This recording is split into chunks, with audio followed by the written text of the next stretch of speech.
usually. Like I tried to cook catfish one other time before this time, and it turned out like it tasted okay. It tasted okay, but it looked horrible. It looked horrible. But this time, oh my god, it looks beautiful. And when I tell you this little batter I mixed up to cook it with, when I say it tastes better than any fish restaurant around, like I done been all over the country. In Dallas, Texas, there was this place in Dallas, Texas. I think it was called Catfish Haven or something like that. It gave me like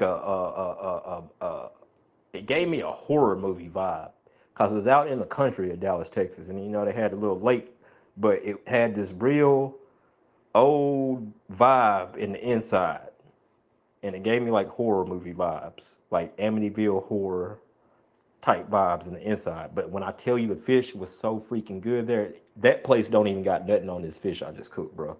Like I swear I got $1 million KFC style ass fucking recipe I just fucking whipped up, just fucking around. I just whipped that shit up fucking around off of something I remembered when I was old. Just one of the just one of the ingredients I remembered from whenever. Not I remembered somebody using mustard, but I don't know the other stuff they added. But I threw a little. I'm not about to give my ingredients out because we on a recorded space right now. That's how far this fish is, Misha. I'm not even gonna give all of it out. But let me just put. I'm gonna just throw mustard was part of it. When I say that shit so good, ooh-wee. Misha. Dang. It sounds fire, man. Oh my god. Drip, save me a plate. Ship it to me. Trip, you gotta get some grouper with me in Florida sometime. Get some what for you in Florida? You gotta get some grouper in Florida. If you're ever in Florida, get some grouper. Get some grouper. Okay, I never had grouper. I gotta try that out. See, I love fish. I love like all fishes I've ate. I love. Um, like tilapia is probably my least favorite, and I feel like that's one of those scientifically made GMO'd ass fishes, and I don't really eat that one that much. But everything else, I fucking love that shit. But tilapia, I don't know. It's just something about tilapia I don't really like that I much. love cod. Yeah, cod is so fucking good. Oh my Yeah, god. I love cod. What's up, Prez? What's up, Batman? Prez, what's been happening with you, man? You know me, I'm staying busy. Boots on the ground. We hadn't heard from. I hadn't heard. We hadn't heard from you a couple of days. Just wondering what's been going on with you. Everything. Yeah, I stayed in Hawaii. How is the nomad lifestyle going? Yeah, I stayed in Hawaii with some friends. I told Clark the other day. I was like, Prez is a real true life nomad. Like you can't like. There's nobody that can really replicate that what he's doing right now, and it's really on some nomad type stuff. Appreciate it. Can you guys hear me? Shit, I can't hear Prez. Is Prez talking? Yeah, I can hear you. He can't. Let me drop you down real quick, Prez. It's probably me. My connection switched from fucking Wi-Fi to cellular for some reason.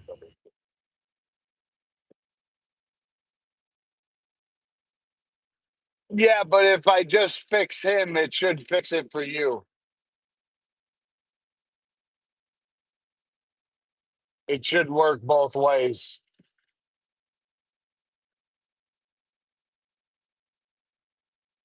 I believe it does. So, all right, go ahead.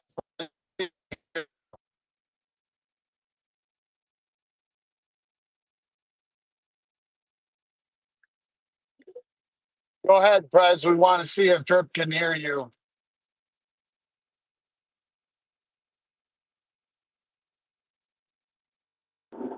How about now? Can you hear him, Drip? Yep, I can hear you now, Prez. Okay, yeah. Go ahead, say that again so he can hear you. Yeah, I stayed with some friends in Floyd. We had a little bonfire. Did a little trauma resolution. I went out last night. I was out in Newcastle. Stayed with some friends and a few people. And then today I had my court date and got a continuance because the judge said that it wasn't fair that Catherine wasn't allowed to be at the hearing. So I have to go back on December 5th. I've been in one of them. I was telling you about my little situation back yesterday, Clark. I was telling you about my situation when I went through my little dark spell when my baby mama had left me, right? And I had a court date. All right, I have never really been in. I've never had any felonies, nothing like that. I never have been in any real trouble, besides like public intoxications. Whenever I was a teenager, I used to get like fucking underage drinking, public intoxications, like that shit. It happened a pretty good bit from the time I was 16 up until like 19. And then when I hit 19, I had this little wake up moment like, this is fucking stupid. Why do I keep doing this? But then I met my baby mama when I was 20 going on 21. And we happened to be leaving from my sister's house. My sister's birthday is on April the 19th, 4/19. All right, we hung out with my sister on her birthday. We left her house on 4/20. We literally, or not we, because I didn't even really smoke at the time. I like to take Xanaxes and drink, and I would pop pain pills. Like that was back in my little party era. But smoking weed I didn't really like smoking weed because it made me chill, and I like to get hype. And even though Xanax even though I wouldn't remember what the hell I was doing on Xanaxes, I love to take them because people be like, "Oh my God, man, you did this and you tried to fight this person and you hit this guy." I wouldn't remember any of that shit, but I'd be like, "Oh fuck, I did that shit." Into like in my mind, like I don't even know how to like explain it, but I like Xanaxes for a little bit, but like I said, I was like 19 whenever I finally had that come to moment when I was like, okay, I gotta quit doing this shit is fucking dumb. All right, so I meet my baby mama, and whenever I meet her, like I'm really not doing anything, and the only like I would drink like when I would be out because my baby mama is like she I didn't know she was a stripper when I met her, but after we like started talking for a while, I found out she was a stripper and shit. So like um I would go hang out with her and her friends, and like her best friend back then was dating the owner to this club. So like I would be hanging out with them in the fucking VIP area, fucking we fucking drinking. Like I could not hang with her and her friend at all. They would drink me under the table every time. I never got to any type of point where I could hang with those guys. Like I would fucking pass out in the fucking VIP and they still partying their fucking asses off while I'm fucking slumped over in a fucking booth somewhere. But anyways, all right. So like I said, when me and my baby mama get together, I don't really smoke weed. I'm not really. I would take like a couple Lortabs or Percocets or something like that on the weekends, like while we're out. But like I wasn't partying like that, especially once I figured out I couldn't drink with them guys, like her and her friends. Once I figured out I couldn't drink with them, I didn't even try no more. So like I take my couple little pain pills and have a few shots and all that. But as far as smoking weed, I didn't. Weed wasn't really my thing from the time. Like I liked weed when I was in like the 7th and 8th grade, and it would make me laugh a lot. But after that little stage went out, I didn't really like weed anymore. So, anyways, 4/19 is my sister's birthday. 4/19, 2012. 4/20, 2012. We leave from my sister's house, and we had stayed up all night, like playing cards and hanging out with my sister for her birthday. So we leave late in the evening, and my baby mama, who was my girlfriend at the time, she has to work that night, and she works in the entirely different city. Like we were in Huntsville, Alabama. She worked at a club in Birmingham, Alabama. So she was like, "Oh my God, we gotta go, we gotta go." She still had a piece, not even a half of a blunt left, but she had like a third, if a third of a blunt left from the night before. And it's some loud, like you don't smoke no Reggie shit. Like it's some loud, it's fucking very stinky. But we're leaving and we're late, and because we're late, she's like fucking yelling at me. And because she's yelling at me, I'm speeding because I'm fucking yelling, like I'm fucking arguing with her because she's yelling at me because I turned the wrong way.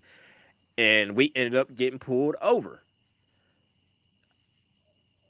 All right, right before we get pulled over, she had lit that little piece of a blunt up to smoke on our way to Birmingham.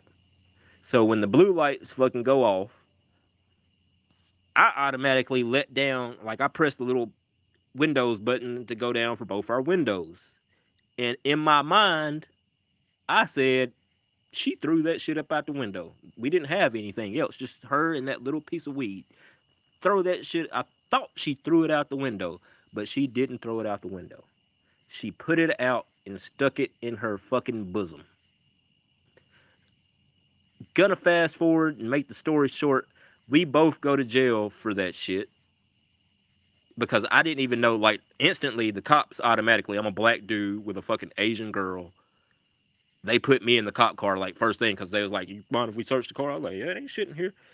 And so they fucking cuffed me up. Like they didn't even cuff me up at first. They just had me sit in the back of the cop car. And it's like, just let us know if you got anything. I was like, ain't shit in there. Fucking search that shit. And so they start searching it. They don't find anything in the car. They search me. They don't find anything on me. So there's like, we're gonna bring a female, and I'm in like when they start searching my baby mom, my girlfriend at the time. Like I'm in the back of the police car. She can't hear me. They have me in the car, and they have her outside. So there's like, yeah, we're gonna bring a female officer to search you because we can't search you. Blah blah blah blah blah. I'm not thinking. I'm thinking we're about to go. Like as soon as this female police officer gets there, when the female police officer gets there, the first thing she do is sticks her hand in between her boobs, and she pulls out this fucking roach, a little fucking piece of fucking weed, and they take us both to jail. I've never been to jail about no weed in my life at this time. It hadn't been to jail. That is crazy. I hadn't been to That, jail about no see, weed. that's why they stopped doing that. They stopped doing that because there ain't no point in that. There ain't no point in it.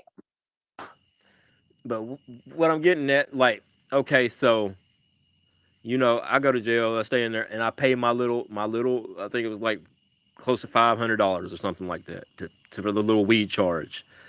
We didn't live in Huntsville at the time.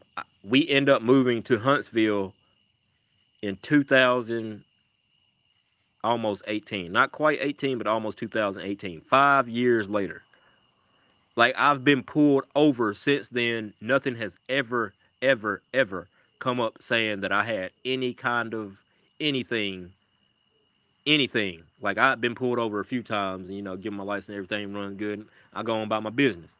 We moved to Huntsville in 2000, almost 18, and that's I told you about my story, Clark. Like that's whenever like it went to that next level. Can you guys still hear me? You're good, Drip. Yeah, we got you, brother.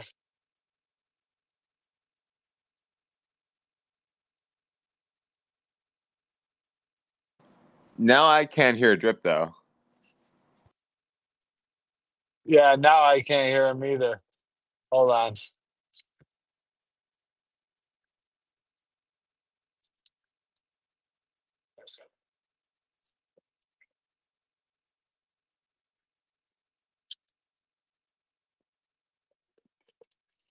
Let's get Drip back up here. He's in the middle of a story. Go ahead, Drip. Can y'all hear me now? Yeah. Yeah, go My ahead. thing, like I'm sitting outside my house right now. I don't know. Like sometimes it'll be like, okay, I'll stay on Wi-Fi. And then other times it'll be like, nope, I'm gonna drop off of Wi-Fi, even though I got 3 bars of Wi-Fi outside. I don't know why it does that. But anyways, I told you about my story. Like I went from the pain pills, and like I said, my baby mama, like when we had split up the first time, she had already started experimenting with fucking heroin. And so when we got back together, she had me try heroin. And I really, during that time, that's like after our son had been born and shit, like I wasn't even really trying to do it at that time. But she would want it. So, like I'd be like, oh, she'd be like, you can do something, you want something. So I'd fucking do it. And that turned into a fucking addiction. and I've never had like I said, I used to party and shit, but I've never had. But like I said, like I never like let anything really get to my mind. But opiates are a different playing field. Like it actually has an effect on your body. I don't care. People say you can get addicted to weed, you can get addicted to this. Nothing has an effect on your fucking body the way opiates do. Opiates actually change the pH level in your stomach acid. It actually changes that pH Yo, level. guys, we did it, guys. They got Diddy. Fuck yeah, they got I'm Diddy. Fuck finally, Diddy. dude. Fuck Bad Boy. After how much time? Like 30 years, dude. They finally got to him. They finally got him, dude. And then he tried to post bail for like 50 million, dude. They said, "Fuck no." Yeah. That's good. Do we really think that's a good thing that they don't want to let him out though? Because I feel like they could kill him easily in a jail the same way they did Jeffrey Epstein. Honestly, I mean, I get that, but nah. I see some truth coming to light. I do I too. I do too. mean, dude, like think about it, bro. Like he's evaded like this for 30 years, dude. Sorry, Mike, and raise your hand. What? Yeah, it's a raised hands thing. Like I had a little story I was going into, but you know we can go into that. But I'll make it quick. I'll make it quick what I was talking about because I was going into my little um addiction stage and my little story of how What were you addicted to?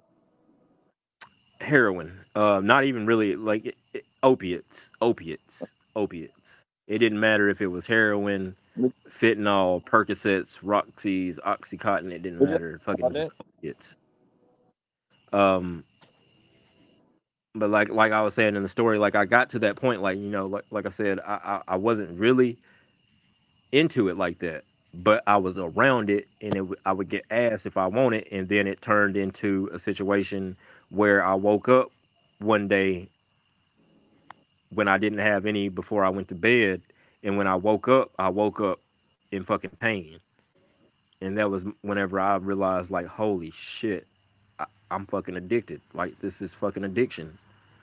And my baby mama, she ended up leaving me maybe 3 months after that. Damn. So like what? Like did you do it on purpose? Or, like what happened? I'm like missing like a piece of the puzzle.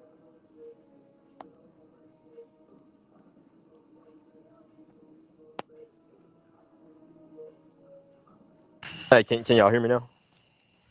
Now I can. Okay, so yeah, she had left me like maybe a few months after I realized, that I have this addiction, Who and who like I gave it? was. I'm sorry, what'd you say, Zach? Who gave it to you?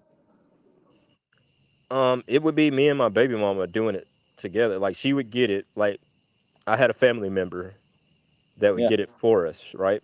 yeah. But whenever we were split up, is whenever she started.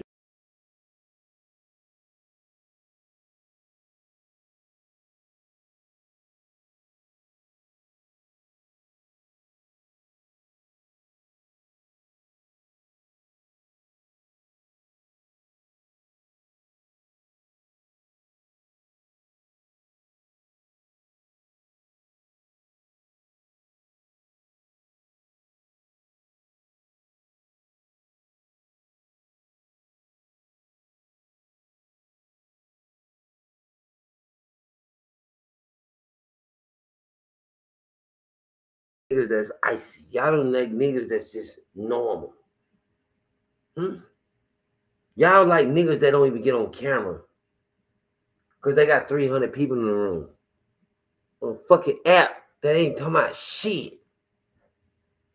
That's what's happening.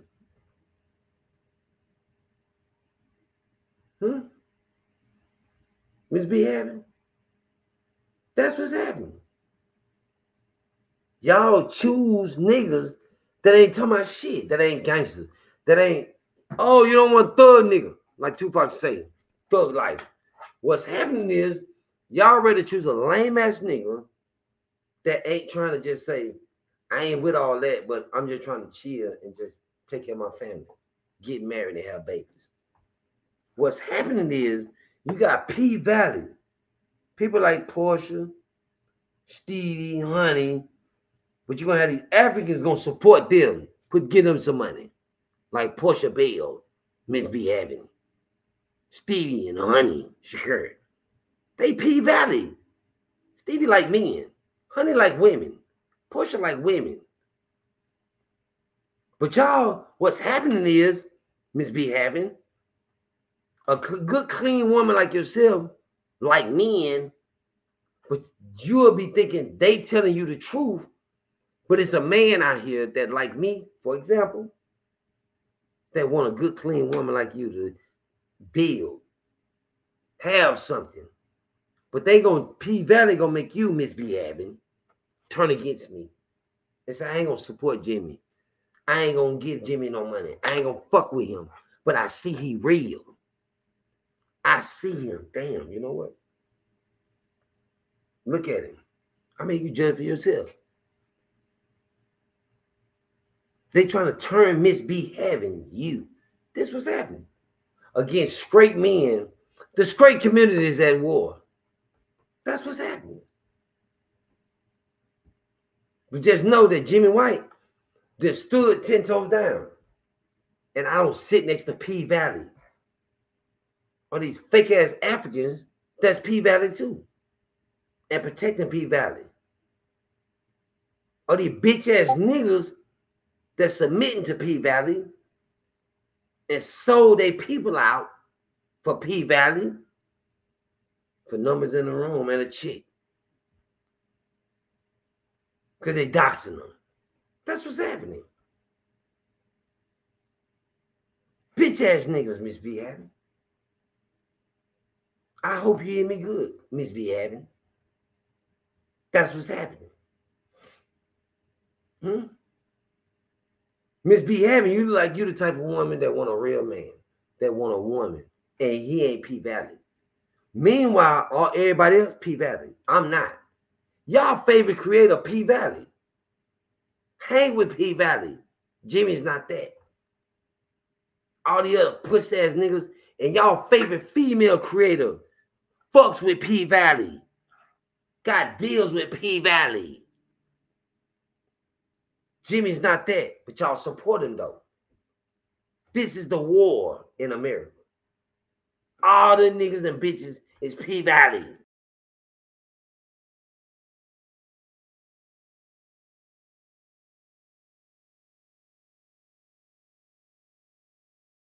Like on the weekends, like party drugs, like whenever she would work and stuff like that, but nothing that heavy. We split up and she moved to Florida. And while she was living in Florida, I guess she started dating or seeing this dude that was a heroin dealer. And that's whenever she started it. I didn't know that at the time. We ended up getting back together because that wasn't long after my son was born. And Clark, I told you, shit, let me fucking get away from all these loud ass vehicles. Clark, I told you about the one person that I feel like I let her get away type shit. Like, I left her to get back with my baby mama. And that's, like, I fucking left that situation to get back with my baby mama. Like, fucking it's crazy. But it was supposed to happen, I understand it. Like, but anyways, we get back together. And she starts bringing back, like, whenever she would come back from work, she was like, this is some fucking, what does she call it? Fucking, this is some dog. This is some dog. I think she call it dog or whatever. And she was like, it does the same thing as Oxycontin, Roxy's, whatever. All you just have to do just a little bit. You don't need a lot of it, and it's cheaper. So I was like, okay, I'll fucking try it.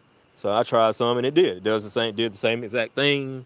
I was like, well, fuck yeah. Why the fuck would we waste our money fucking buying fucking pills for all that money and we can just fucking get a little bit of this shit? Well, that ended up turning it into a fucking horrible, horrible fucking addiction. And like I said, I got lucky that, you know, I only dealt with a year, barely a year of that, and I ended up going to jail. And that's where my story was pretty much going to, like, because of that fucking weed, that little piece of a blunt, fucking, it wasn't even a third whenever they found it. It was just a roach. They found in her, a fucking roach in her bosom. Like, I get pulled over whenever we move in Huntsville one day, and they run my shit. And there's like, we got a warrant for your arrest. I'm like, you got a warrant for my, what the fuck are you talking about? I'm like, I don't got no fucking warrants. I don't even got no tickets. So I go to jail, and, you know, they hold you in there, and then the next day you have to go see the judge or whatever. And when I seen the judge, they seen it in their records where I had paid my fucking shit. I don't even know how to explain it, but they said that it didn't get put into the system. Like, I guess there was a paper file. I guess there was a paper file of it, but it wasn't put into the computer system. So the judge gave me another court date to come back. He's like, when you come back on this, or he didn't give me the court date that day. He was like, I'm going to mail you a court date. I'm going to mail you your court date. When you come back, I'm going to throw this out. And that's why, you know, I be talking about this God shit. Like, if it wouldn't have been for that today, like, I would probably still be on fucking opiates right now. You know, I told you about that guy fucking robbing me for all that money and shit. Well, whenever I lost all my fucking money, like, my phone gets cut off. I don't have anywhere to stay. And, like, I'm in the most horrible fucking situation because my baby mama left me. Like, I get fucking addicted and she fucking leaves me.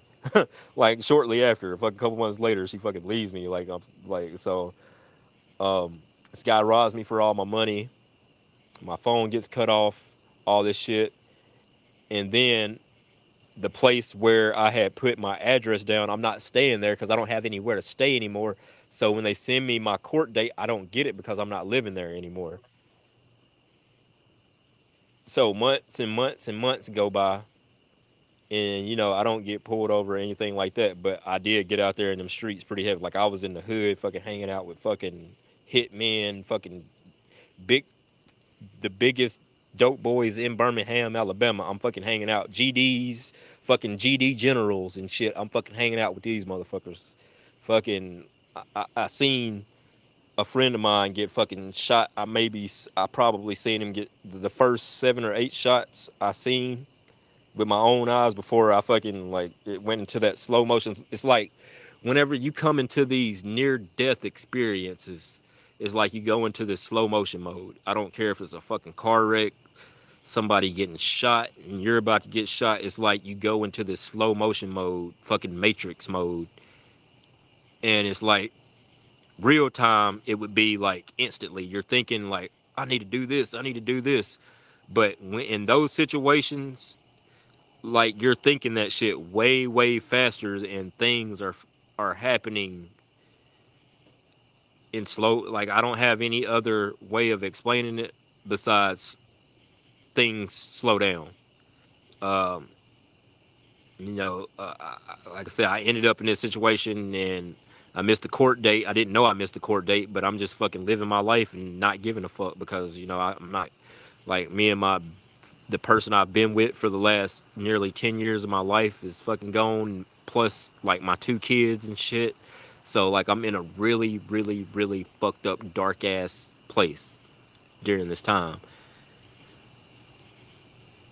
And I'm out here, like, if you ever watched the first 48, I'm pretty sure you've seen Birmingham on there, the Birmingham episodes.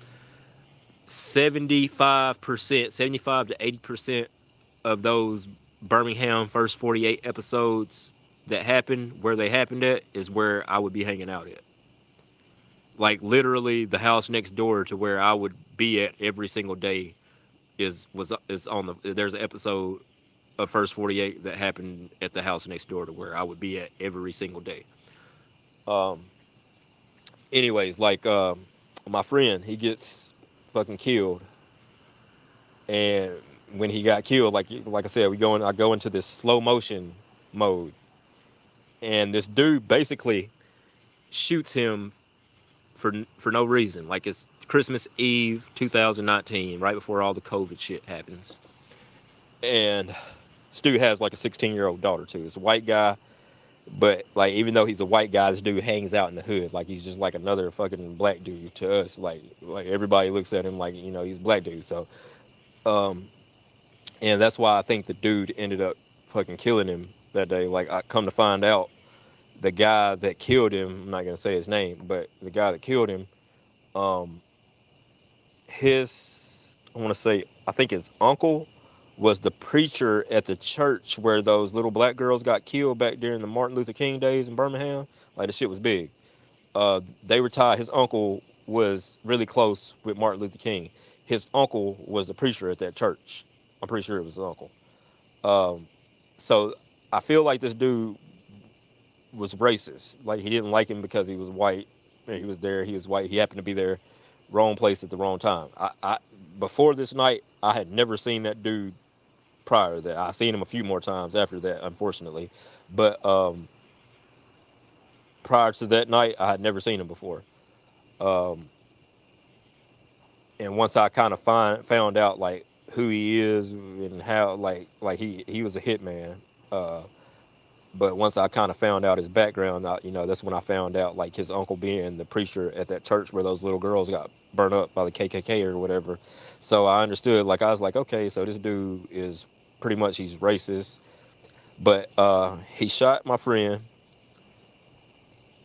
and how he ended up the reason he shot my friend. Okay, so we're hanging out at this house, which is like I said, the house next door to the first 48 house where somebody got killed at before.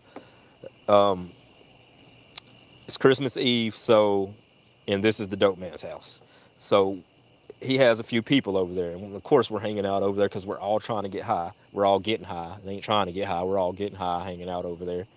But this dude, who is a hitman, he's not a fiend. He's not a dope addict. He's a fucking hitman. He fucking goes and does jobs, and he don't give a fuck about killing people. Because Birmingham, I don't know like what people know about Birmingham, but Birmingham is a different. Like I've been all over the United States. Birmingham, Alabama is fucking different. It's not normal there. I've been to Chicago. Like I was in Chicago when they won the World Series, so it was a whole different energy there during that time. So I didn't get to experience what I've heard about Chicago just because they had won the World Series during that time. But Birmingham is way different than any other hood I've been to in my entire life. Like it's a different. It's the wild wild west out there. People like up until here recently, like 90 something percent of their murders were unsolved because people don't tell on people there. And if you tell on somebody, whether you die by them or die by their people, you're gonna fucking die because they're gonna find out if you told anything or not. So my friend though, it's Christmas Eve. He comes over to the house, and he would break into people's houses, like rich people's houses, and like fucking steal shit. I don't know. He was fucking good at that shit. He always had some fucking really fire ass shit, and he would sell it for really fucking cheap. So he come over there and he had this backpack full of fucking shit, and like he fucking traded my homeboy some of the shit that he had robbed out of some people's houses. And we hear gunshots outside. Pow, pow, pow. And it's normal to hear gunshots there. Like it never really stops. Gunshots, you hear gunshots constantly. So like none of us fucking paid that shit any attention. After like thinking about the situation and how it happened, I realized it was the dude. It was the guy. He fucking just probably shot his gun up in the air, trying to get like some kind of reaction out of everyone in the house. But nobody reacted to it because, like I said, we were like, I had been out there hanging out for a month this time, and at first, like my reactions to it, like I would be fucking scared as shit because I didn't have my gun. Like my gun had got stolen from me, so it would scare the fuck out of me. But like after I had got used to the environment, it was just like it's just natural. Like you don't even pay that shit any attention. So when he come in the house, like none of us really gave a fuck. He's like, y'all hear them gunshots out there? Everybody's like, yeah. So, and nobody really gave no fucks. He was in there fucking high and fucking hanging out, talking. And my friend that got killed, there was like a stool. There was this stool sitting right in front of the chair where the guy whose house it is, who sells the stuff, he has like this recliner sitting up against the wall, and then there's the stool right there by him, and then there's another stool next to that stool, and then there's a couch, and I'm sitting at the end of the couch right there where the other stool is at. Well, the guy who did it sits on that stool where I'm at, which is right next to where my friend who got killed is sitting. He sits down, and like he fucking like fiddles around with his pants and stuff like that. And then he stands up, and my friend and the guy whose house it is, they're over there like just chit chatting it up because we're all fucking friends. They're just over there having a friendly conversation. And dude just like fucking goes off into their little energy space of their conversation and just like stands there. And my friend looks at him, and when he looks at him, the guy fucking slaps his hat off of his head. And like I said, even though he's white, he's from the hood. Like, I had been hanging out with Blake since I first started. He was one of the first people that I became friends with when I was out there. And he's with the shit. So I was like, ah, fuck. Like, in my mind, I'm like, ah, fuck, Blake about to fucking pop off on dude. But he didn't. Like, he fucking just, when dude popped his hat up off of his head, Blake surprisingly just like grabs the bill of his cap and straightens it back up. And he's like, has like a what the fuck dude look on his face. But he doesn't say a word. And when he straightens his hat back up, like him and the guy whose house it is, they start back having a little conversation again. And dude is still standing there. And he looks back at the dude. And when he looks back at the dude, because dude is just being weird and like, you just popped my hat off my head. And he looks back at him. When he looks back at him again, he fucking pops his hat off his head. And when he popped, I knew it was on win. I was like, ah, shit, they about to motherfucking, like, I already knew it was about to go down. I didn't know it was about to go down like that. But he pops his hat off of his head again. And when he pops his hat off of his head again, my homeboy, I'll just say his name, it don't even matter. Blake, when he pops Blake's hat off of his head again, Blake's like, oh, hell nah, bro. He's like, I ain't come here for this bullshit. He's like, bro, it's Christmas Eve. I come here to fucking chill with my homeboys, wooty woo, wooty woo. And dude said, oh, that's your homeboy? And Blake was like, yeah, that's my home. And it's that quick. He didn't even get homeboy out his mouth. He's like, yeah, that's my home. And when he said, yeah, that's my home, dude pulled his pistol out the back from behind his pants, on his ass cheek, right side, pulls his pistol out and just unloads. Toot, toot. And that's when everything, like, it's like when he reached for the pistol, that's when everything went into slow motion for me. And I ain't tell y'all this part. Like, dude had a black and mild, and I still used to smoke tobacco at that time. He come in the house, I was like, yeah, bro, you care if I hit that black? And dude was like, hell no, you can't hit this shit. And I was just like, God damn, nigga. I'm not from Birmingham, so I already knew better. I was like, I don't talk shit. Like, as soon as my gun got stolen, I didn't talk shit to nobody. I was like, I'm not getting killed out here. You know what I'm saying? So, like, dude was like, hell no, nigga, you can't hit this black. And as soon as he said that shit, I was like, well, fuck you too. In my mind, I'm like, well, fuck you too, nigga. But I ain't say shit. But I said that in my mind. I was like, well, fuck you too, nigga, in my mind. But when he pulls his gun out, slow motion mode goes into effect. And I see like him slowly pull it. I didn't hear no gunshots. That's why I be saying this guy shit is real, bro. I didn't hear no gunshots or nothing. Like I seen him, and he's like it went into slow motion. He pulls the gun out, comes out in slow motion, and he's literally like 3 feet away from him, and he just starts unloading. And I don't hear anything. I just see his body reacting to the gunshots. I just see him go left, right. As he's falling back, I just see left, right, left, right, left, right, and he's falling back into the seat where D was at. And I guess D had jumped up. So in my mind, like I said, the shit went into slow motion, and my mind just started like, I'm trying to calculate shit out, and the calculations in my mind, I'm like, okay, it ain't nothing I can do. I don't have no gun. I was like, this motherfucker just like straight up, he don't know me. I've never met this dude before a day in my life. I'm a witness right now to him fucking shooting. I don't know if he's about to die or not, but I'm a witness to whatever is about to happen right now. More than likely, this motherfucker is about to turn right around because I'm like 3 feet, if that, away from him. He's gonna turn around after he shoots him. He's gonna start shooting me. So I say, like, in my mind, I'm like, yeah, he's about to fucking turn around and shoot me too. So like where I'm sitting at, I'm right next to the front door. There's a scar on my lip today from where this shit happened. Fucking, because I didn't go to the doctor and get no stitches or nothing. I just fucking let that shit heal up naturally. But so in my mind, I'm like, okay, he's about to turn around and fucking shoot me next. So like I fucking just hit the door. And the dude whose house it is, he has this little pit bull puppy. He had let the pit bull puppy to go out to use the bathroom a little bit prior to this. The little pit bull puppy is fucking standing at the door, or sitting at the door, waiting to come back inside. Like my adrenaline is like at 200%. So whenever I go out this door, the puppy's standing there, or the puppy's sitting there at the door. My foot, let's just say I was moving. I was out of that fucking door. My foot hits that puppy.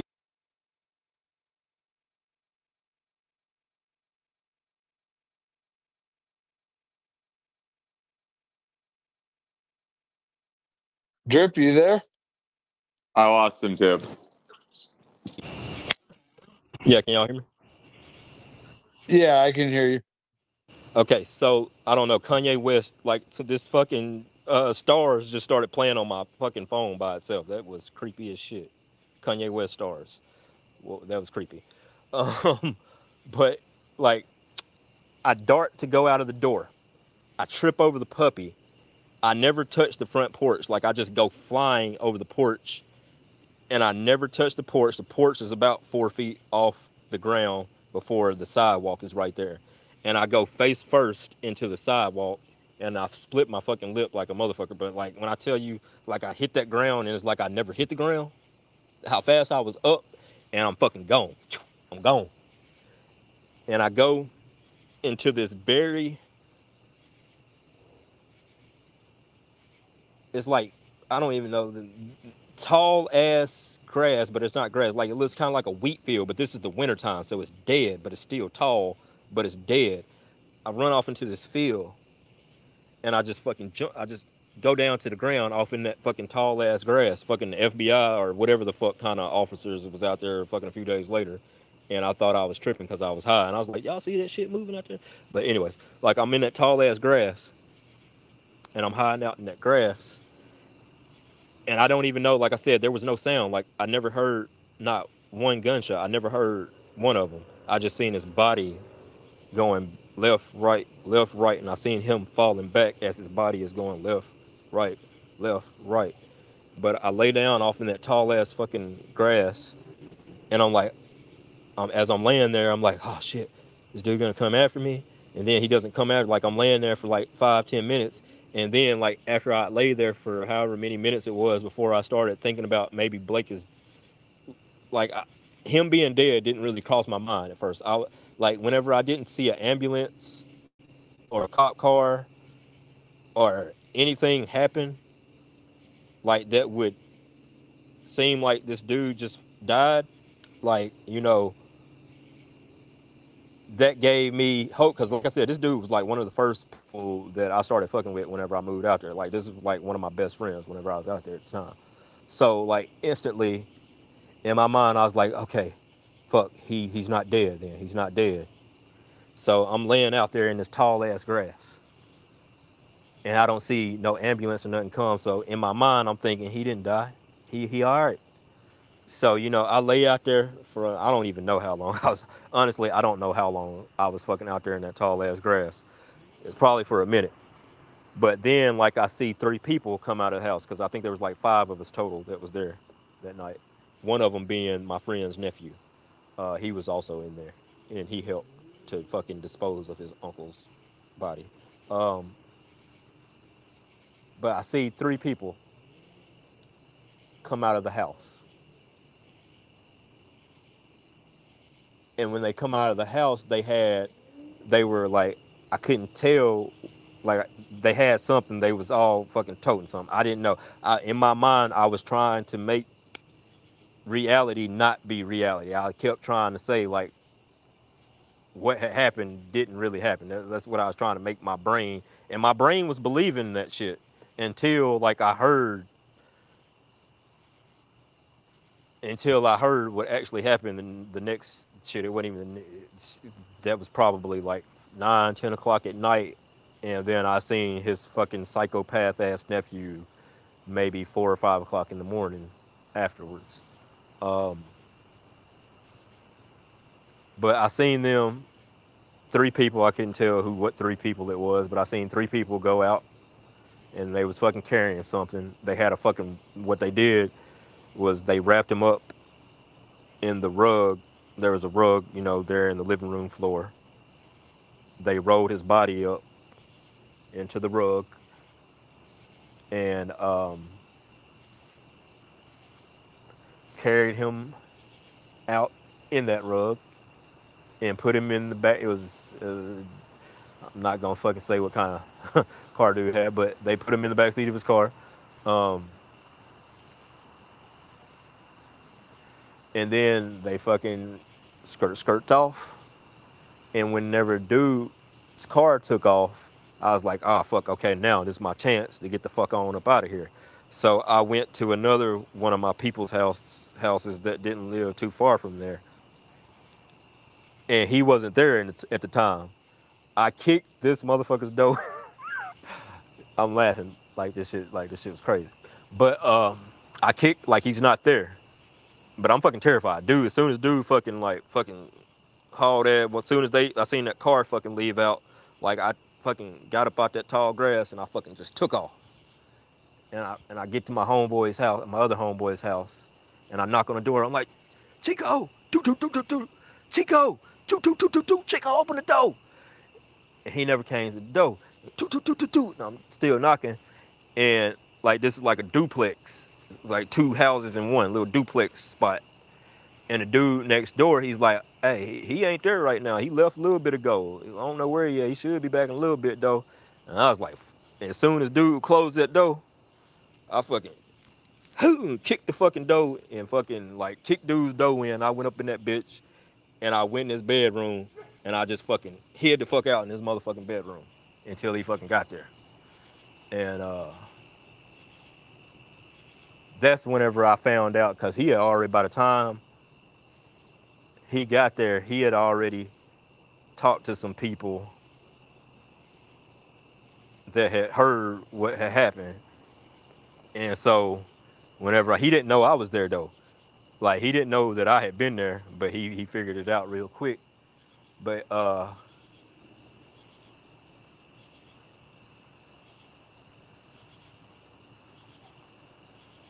anyways, Good, like dude.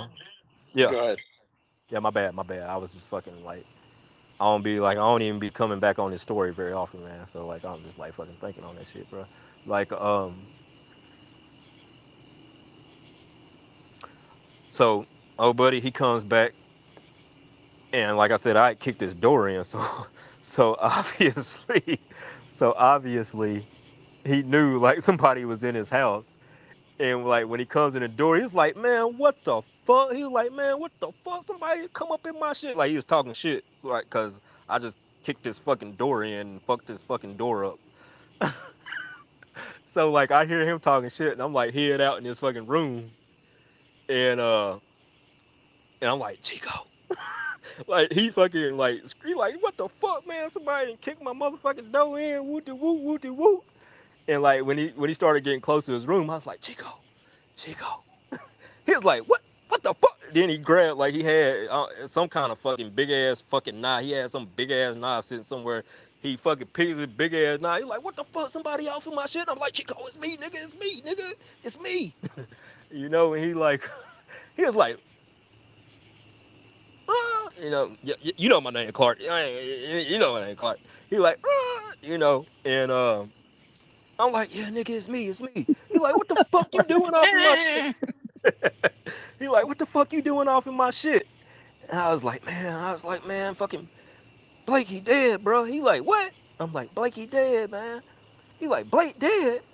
And then he was like, you know how I said he knew about it? No, he didn't know about it yet. I'm sorry. I fucking told y'all wrong. He didn't know about it yet. He's like, Blake dead. He's like, what the fuck you do? I was like, me, nigga, I ain't do shit. You know? Like, he's like, what the fuck you did to Blake? I was like, nigga, I ain't did shit. He's like, what the fuck happened? So I told you, we in a duplex. This is the hood. Like, I'm going through like this little experience. This is the first time I done went through some shit like this. So like, I'm thinking I'm being quiet enough, but I'm not being quiet enough. The dude that told me he ain't there was hearing me talking through the walls. Was hearing me talking to my homeboy Chico through the walls. This motherfucker goes back to the house where this shit happens at and tells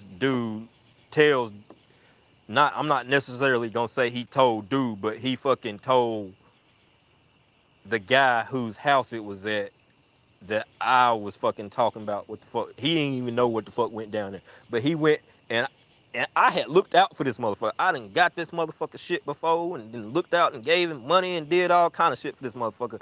And he fucking went and told this motherfucker about me, bro. And dude didn't even really know who the fuck I was, didn't know shit about me, but he found out about me that night. And luckily, like I had people that I fuck with that was in high ass positions that kept me from like fucking getting killed later on. But I'll just say is everybody, there was like 5 people, including myself, that was there that night. None of them are alive today except for me. Um,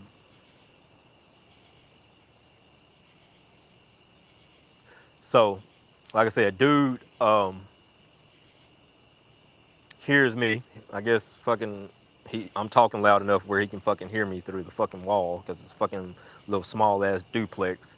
Goes back, tells what the fuck happens. Woody whoop, woody whoop. I don't even have any idea that he fucking told this shit. But, pretty much like later on, I find out that dude is like fucking trying to find me. I was like I used to be like a ghost off in that bitch, boy. Like after that shit happened, like I used to be sliding around that bitch like fucking straight up power ghost mode, like fucking sliding around and you ain't catching me in this bitch, like type shit. But I had some people that I fuck with that was higher up position. Like I said, this dude was a hitman for the GDs, and I was kicking it with like some generals and shit because they was the dope men. And I used to just like do little plays, like I helped them do little plays and shit. So like I used to be running around with these people, and once they found out like what was going on between me and this person, like dude literally took me to this motherfucker's house. And I just knew as soon as he seen me, I was like, this motherfucker about to blast me in my fucking head. Like he about to, like as soon as he fucking see me, he about to pull his shit out and shoot me in my fucking head. But he didn't, cause they got a code that they go on. And my dude was like, man, he was like, you know who this is right here? He didn't even know who I was. Like I said, he didn't like. That was the first time me and him ever met each other. And he really didn't even fucking look at me. The only words I said to him was, man, you care if I hit that black? And that's the only interaction me and him ever had between each other. So when my homeboy was like, man, you know who this is right here? He was like, no, not for real. He was like, this old buddy that was at the house that night that you've been looking for. And he was like, yeah, for real. He was like, don't worry about him. He ain't about to say shit. He ain't said shit. He ain't about to say shit. And dude was just like, all right. Like, then that was it. But I don't even know how I got into that story, but there's some content right there. That story is some content. But like,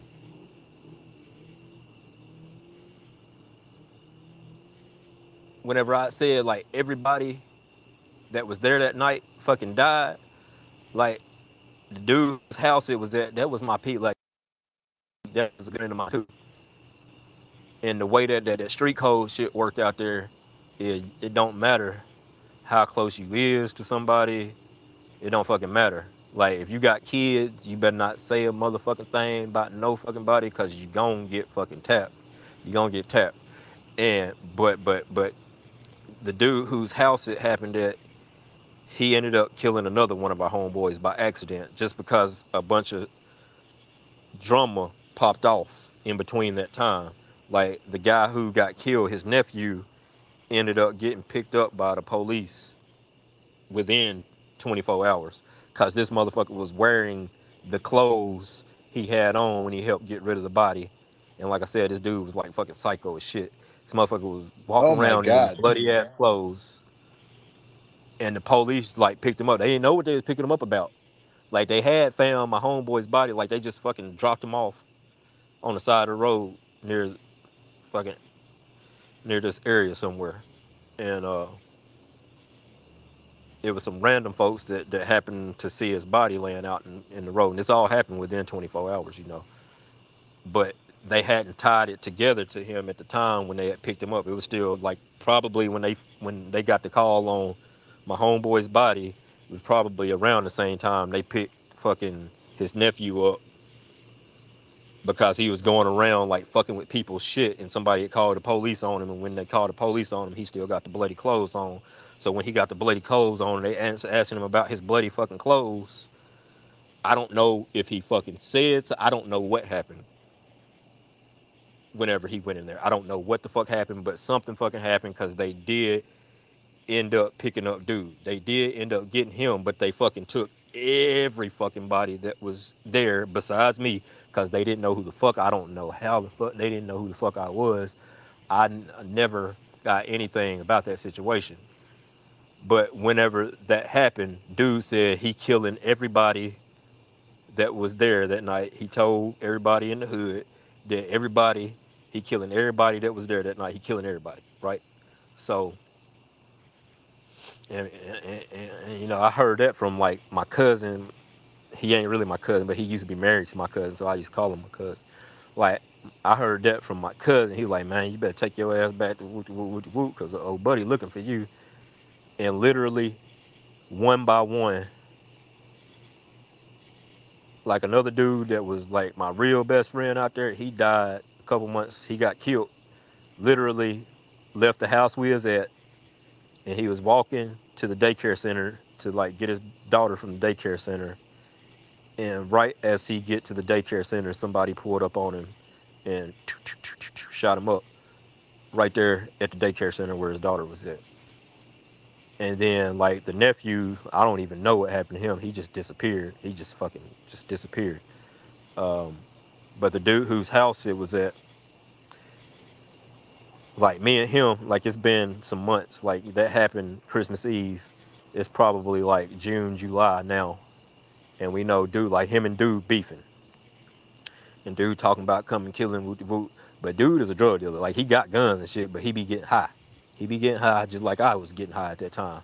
So he got guns on deck, cause motherfuckers coming trading them guns and all this shit. So we got guns on deck over there, but we fucking high. We geeked up like a motherfucker. And he, like, I'd be sitting, like, we'd be in the living room, and like he'd give me, I'd have this sawed-off shot, double barrel shotgun laid in my lap. And then I don't even know what kind of, he had some kind of little pistol he used to keep with him all the time. But he would be right there in that spot where I was at whenever I took off through the door that night. He'd be right there in that spot, right? And so he'd be sitting right there, and I was off sitting across, like, he's sitting right by the door. I'm sitting right across from the door. And that's where I used to be, me and him. Every night, whether it be anybody else, me and him would be right there every night, because he keeping me high. And even though my life on the line, that's why I said I didn't care if I lived or died during that time. Like, I did, but I didn't. Because you can't say that somebody that honestly cared about their life would put themselves in that type of situation, to be like in a situation where you with somebody and y'all thinking that somebody about to come there with their boy, they're gonna shoot up the house, or they come about to come kick in the door. So like every time anybody come to that door, we was up in the guns. Just make sure it wasn't no shit happening. But he ended up killing, and just so randomly, I ended up um not being there. I ended up going back to where my family lives, off in the fucking country, you know, like not in the city. Like I'm back off in the country. I ended up being back in the country during this time. And while I was not there, just so happened while I was not there, his cousin, who was our homeboy, went to his house and he didn't knock on the door. He just fucking opens the door up and he had that gun that I would always have. He had the fucking double barrel sawed-off shotgun. And when his cousin opened that door up, like he right there, like I told you, he would sit right there in that spot where I would be at. That was right there, fucking 2-3 feet from the door.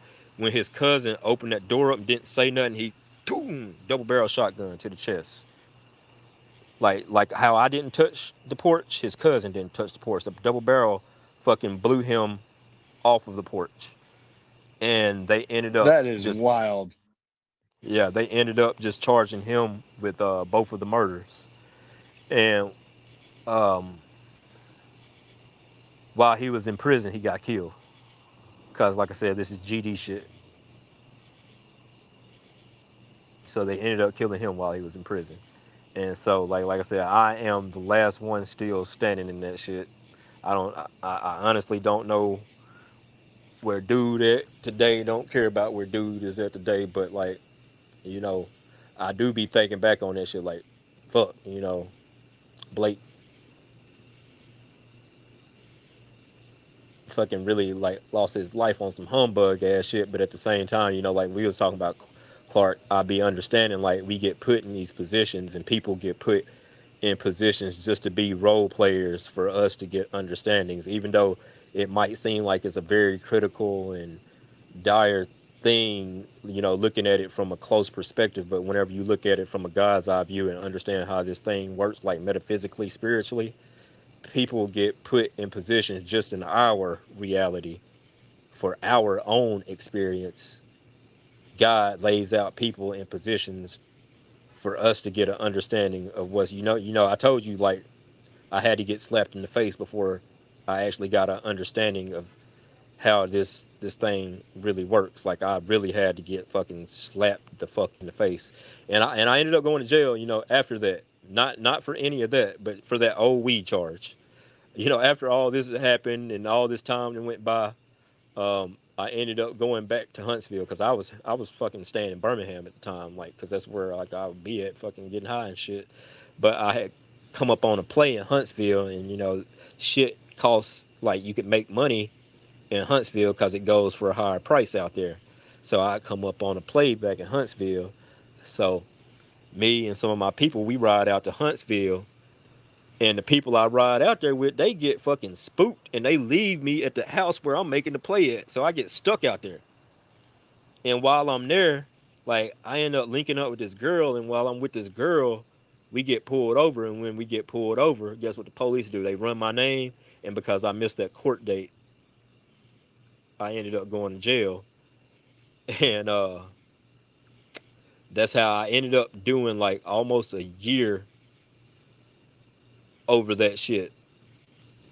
Um, or it wasn't the court date. I missed the court date, and then like what the fuck had happened? It was something that happened in between that time where I had got arrested in between that time before that, like after I missed that court date, and I got put on probation. Let me. That's how I went. I got put on probation. And when I got put on probation, like I was fucking out there in the streets getting high. I was like, oh man, fuck this probation. I don't give a fuck about this shit. Fuck this probation. And like I survived for a long ass time until I went back to Huntsville. And when I went back to Huntsville, they got me. And because like I fucking just said fuck probation, I ended up getting locked up for 10 months. And because of those 10 months of me being locked up, that got me clean. And like whenever I say like I had some experiences, spiritual experiences in that fucking jail while I was in there. It's fucking horrible. Like I ain't never fucking been in no fucking jail longer than a couple of days prior to that shit. Um, but like when I say I had some spiritual experiences that happened to me, that that's why I be like saying what I be saying, Clark, because like when I say like when I was locked up, bro, like I had this voice like before the voice, like people be on the religious Christian shit. Whenever you go to jail, like all of a sudden everybody turning into the biggest religious Christians in jail. And they used to get on my nerves, that shit, and they'd be like, "Man, you want to come do the little Bible study with us?" Blah blah blah. I'm like, man, I always be like, "I don't want to do that bullshit," And one day, this guy fucking got me to go, man. He got me to go, and just like how I said now, like I be feeling like everybody just like them folks in jail. They just be on this religious Christian bullshit while they in jail. When I say this dude, whoever it was that was doing, who was doing the little Bible study sermon that day, that I wasn't even gonna go, but dude like fucking ended up coming in my cell, and I told him I would go even though I didn't want to go. But I ended up going, and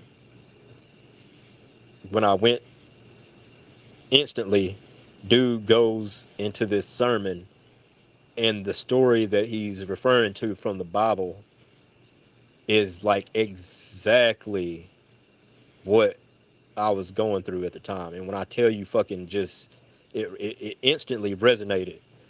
And like we in jail, so jail, like alpha, like you got to be on your alpha shit. If you're not on your alpha shit, they're gonna fuck with you heavy.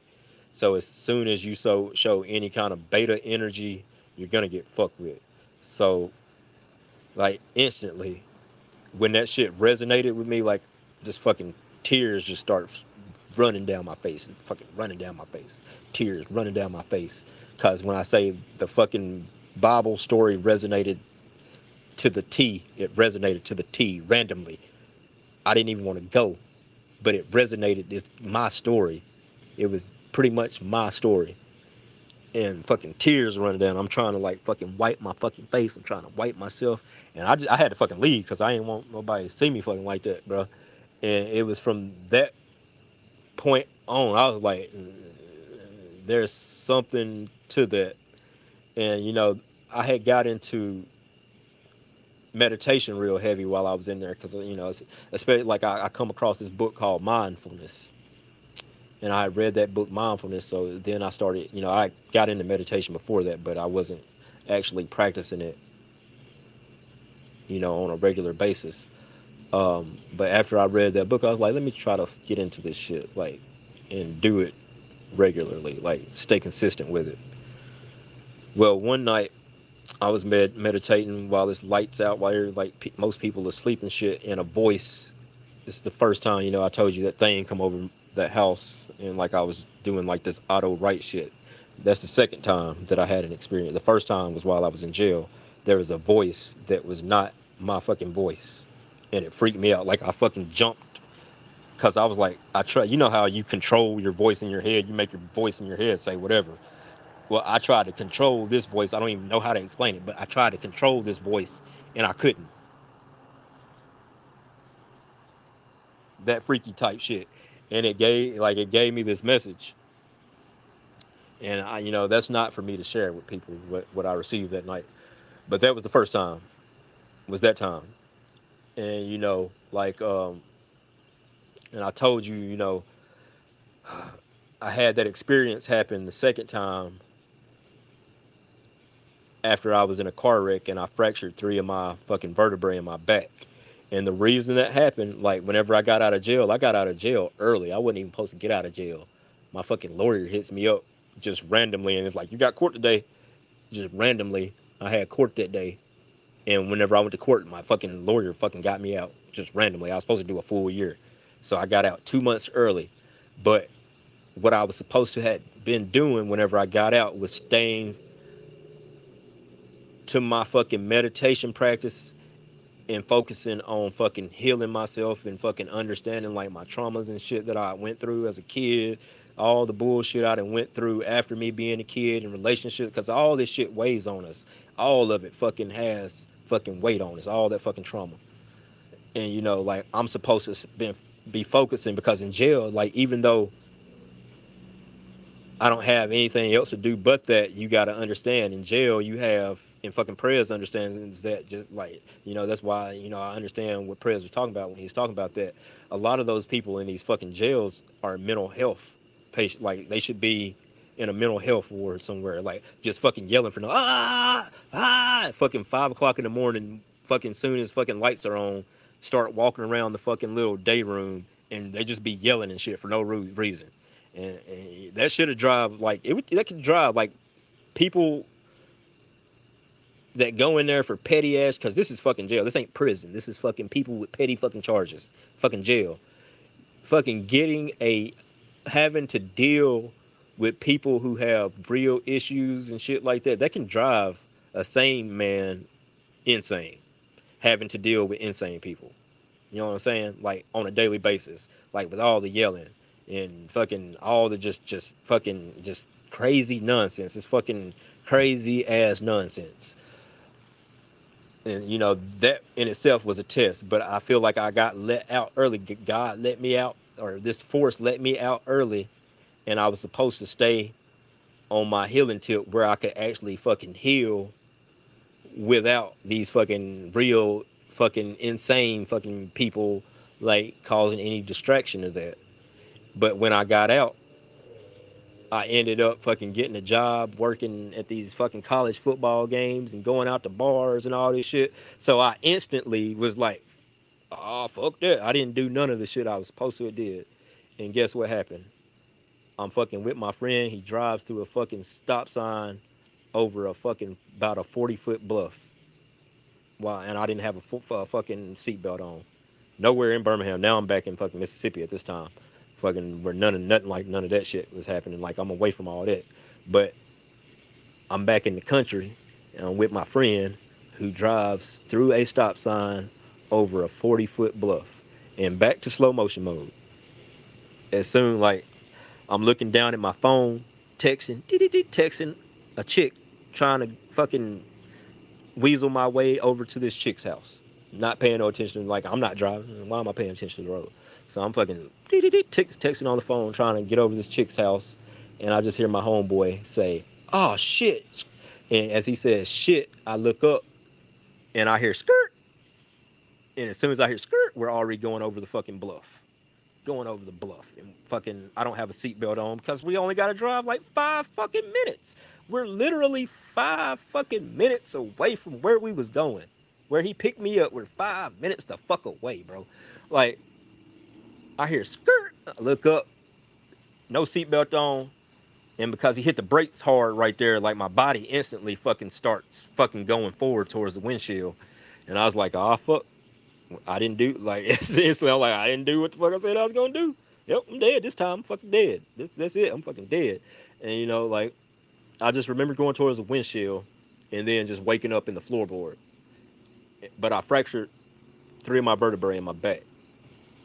And that's whenever I got fucking sit the fuck down after my jail experience. I got sit the fuck down for months. I didn't have a choice but to be up in that fucking bed and fucking do my fucking healing and fucking thinking back on shit that happened to me when I was a kid, thinking back on fucking like shit that was happening with me and my baby mama, just thinking back on like all the fucked up shit that I've been through in my life and having to fucking sit there, think about it, get an understanding of it, accept it, and then forgive the people that it was that caused that trauma with me. And when I tell you that is one of the hardest things there is to do, is actually genuinely sit, meditate, and think on these different things that's traumatized us in our lives, throughout our lives, the time we've been kids, and the people that caused that, and to say that you forgive them and you still love them anyway, that is one of the hardest fucking things there is to do. And I was in the bed for like 3 months, and in those 3 months, when I say the majority of that, I did like I did a lot of fucking crying in that time, and a lot of understanding. That's whenever that thing popped up over the house too, and that was just to give me a confirmation that this metaphysical thing, this spiritual, whatever other type of shit that exists that's outside of this reality, it was just to give me that extra understanding that that shit actually exists. And how could anyone deny it whenever people that don't even believe in that type of shit is someone got to see something, and this shit coincidentally, all this shit I can't even like. I'm going through this little auto write mode, and this fucking green sphere is over the house, and my niece's boyfriend pulls up as this green thing is over the house, and I'm doing this auto writing shit. I don't even know what I'm writing. I'm just fucking like I started out fucking texting a girl, but it didn't go into anything like what I was trying to be texting a girl about. It went into some completely other different shit that had nothing to do with me trying to get over her house. Um, and I stayed writing for like 30, 45 minutes, something like that. And then that's when my niece's boyfriend fucking busts up in the room. Was like, bro, dude, there was this fucking green light over the house. It's like, and whenever I went, he was like, I didn't have time. I couldn't park in the parking deck because such and such was parked there. So I had to park over here. It's like by the time I got out of the car and ran to the backyard to get a good look at it, it just fucking shoots off. And by the time he came into the doors, whenever the message fucking happened and stopped. Probably sound fucking psycho crazy as fuck, but like I had some shit come to my house that let me fucking film it on camera. Just to fucking like align all this shit that I'm fucking trying to talk about right now, which I feel like, there's somebody that's going to listen to this that's going to get something out of what I'm saying right now. Otherwise, I wouldn't even be giving this story out right now. But just for people to understand, like, the shit that I witnessed in order for whatever this other source is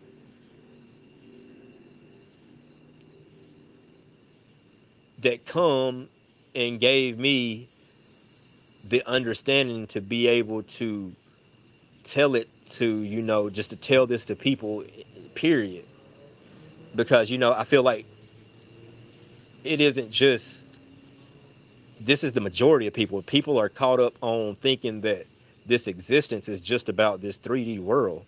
Whenever this shit is just, this is short lived. This experience is short. Just think about the time. Just think back to when you were 10 years old. That shit seems like it was fucking yesterday. So don't try to tell me this experience isn't fucking short. This shit is fucking short lived. So, you know, there's no way in hell when you realistically think about it that this third dimensional experience can be all there that there is. These short little, most people fucking are lucky to live to 75 years old.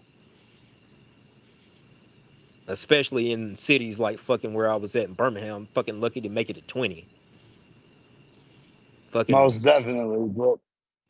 So, this is a very short-lived experience. And people, just because of the fucking, the way that this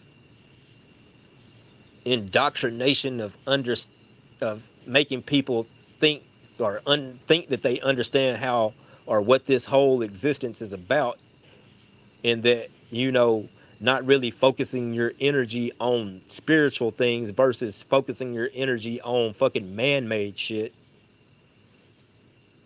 There's a reason that they're doing that.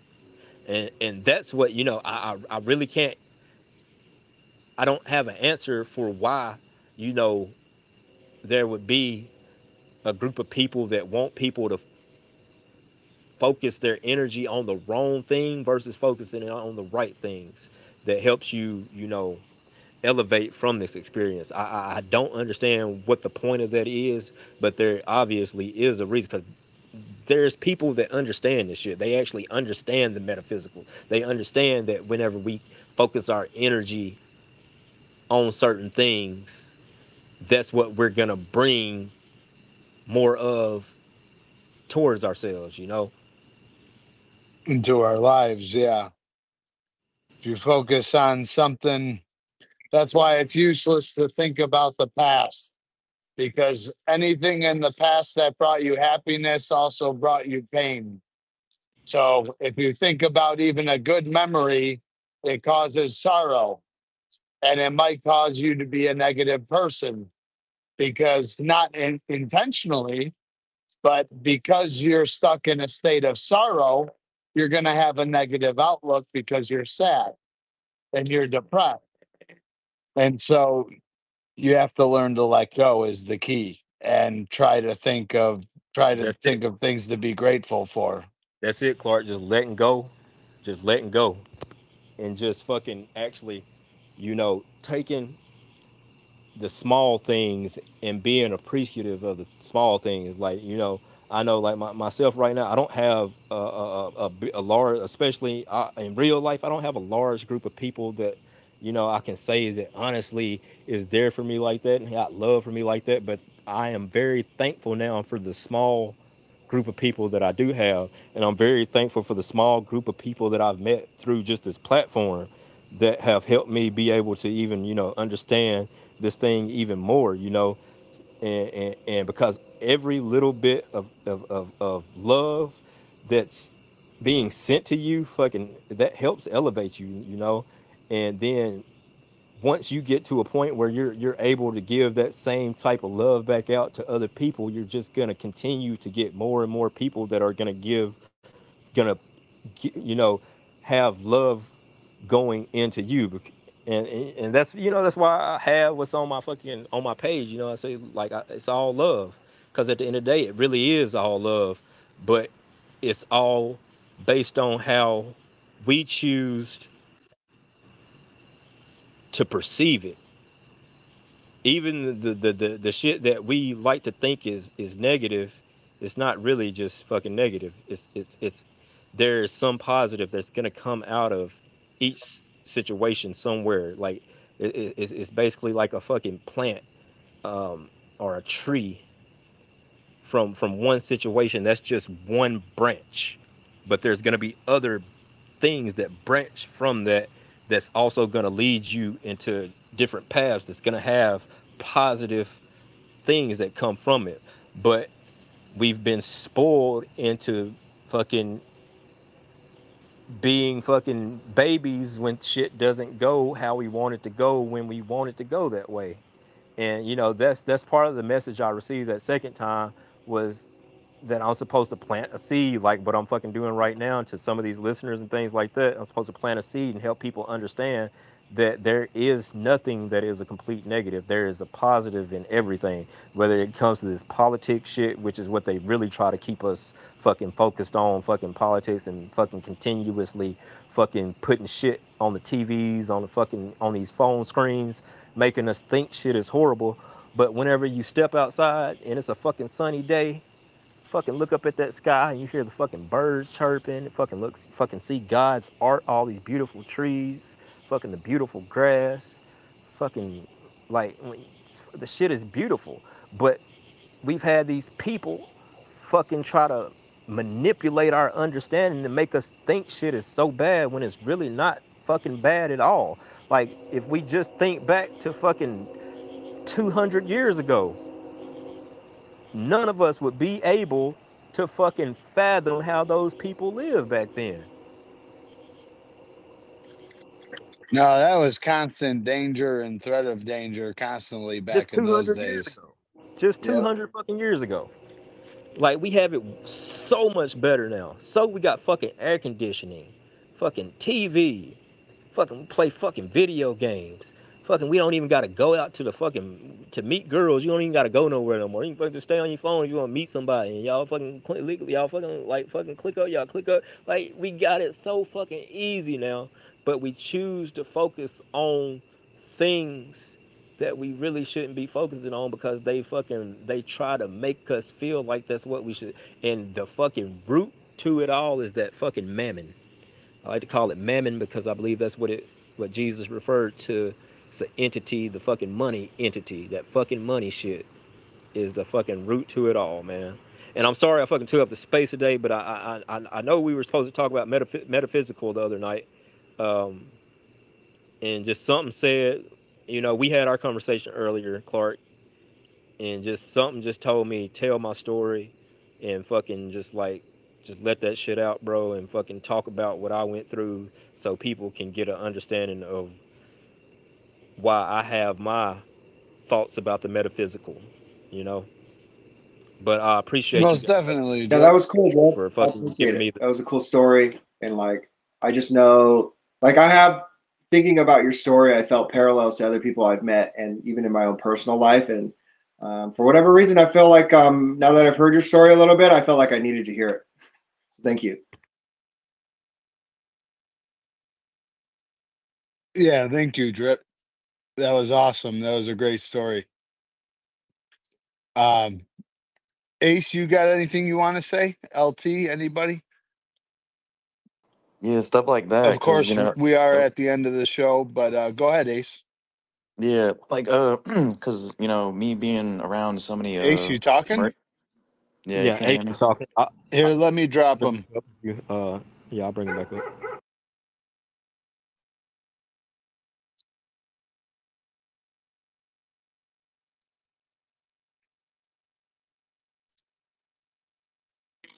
Go ahead, All right, Ace. you can hear me now. All right, Yeah, I yeah, got because you. like there's a lot of stuff. Like I've been around a lot of Marines with a lot of different stories. Like their combat scenarios and situation, all different, but it's all in the same ballpark. And a lot of people have to find their own paths, and a lot of that shit's like you don't learn until something like absolutely bad happens, and then that's when you actually like people will find God, people will find their spiritual connection. Like as sad as it is, like it's like we're not, if we're pushed to a certain limit, we'll reach something higher. But I feel for you, bro.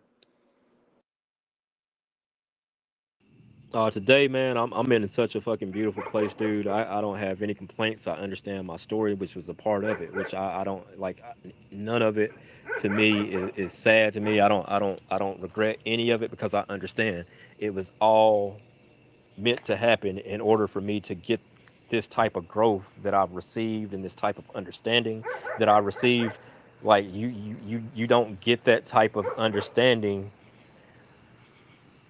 being someone like I was at the time without having to go through something like that. And now, I feel like I'm in a position where, I can help people that don't have to go through the same type of shit that I went through, just by telling my story. And like I said, I don't tell that story very often, but it happened to me for me to tell that story, And this was just like one of the first, you know, groups that I felt, which this ain't the first time that I shared this, but I didn't go this deep into it. I did share this in another space a while ago before I even started coming into the X society spaces a while ago, and but I didn't go as deeply as I did into it. But this time, I actually went deeply into it and shared some really detrimental details about it, and that's a part of it. Like nobody's really gonna get a real understanding unless I'm completely 100% being real about my experience and share what actually happened. So this is the first time that I've been completely open about about that experience. But that's why I went through it, to get the growth from it, to get the understanding, to come to this peaceful state that I'm in of understanding that there's no reason to fear anything. Because even when I was fearing, even though when I had fear in me in some of those situations, I don't have any other explanation for the way things turned out for me, rather than God showing me that it's there. So now I'm at a point where if I show any fear, God probably will not save me the way that it did back then, because I had no understanding then. But now that I have understanding, I have no reason to fear anything. I have no reason to not have faith in it. Like I'm just in that type of place, and I'm here, and that's whenever I received that message in the jail, that's part of what it told me. It said that I'm supposed to be helping people understand that God is real. It wasn't in those words, but it was basically that's what it was. That's incredible, Drip. That was awesome. So this was a good show. This was story time by Drip.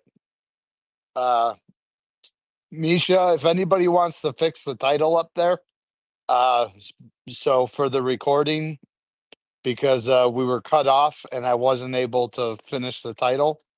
So if someone wants to do their thing on that, next best topic, if you can fix that for us real quick before we end the show. And Yeah, again, or that. thank Yeah, y'all, or thank that. y'all for opening y'all's ears and allowing me the opportunity to share that and giving me that space to do that, because I feel like just in this in itself is a growing experience for me to help me open up about my experience and everything. So thank y'all for lending me y'all's ears, man. Oh, no problem, Drip. We're here for you any day, man. We're here for you any day. And that was a great story. So yeah. Does anybody have any questions for Drip on this story? I know some of us already kind of said something about it, so I think we got that covered actually. But yeah, if we can just fix the title before we close out. I don't know how to do that X, the fucking Twitter X. Just copy it from the other side. Copy it from the part.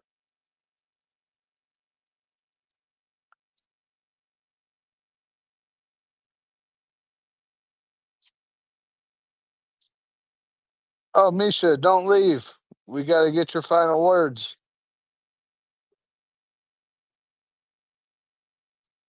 You got it, Drip?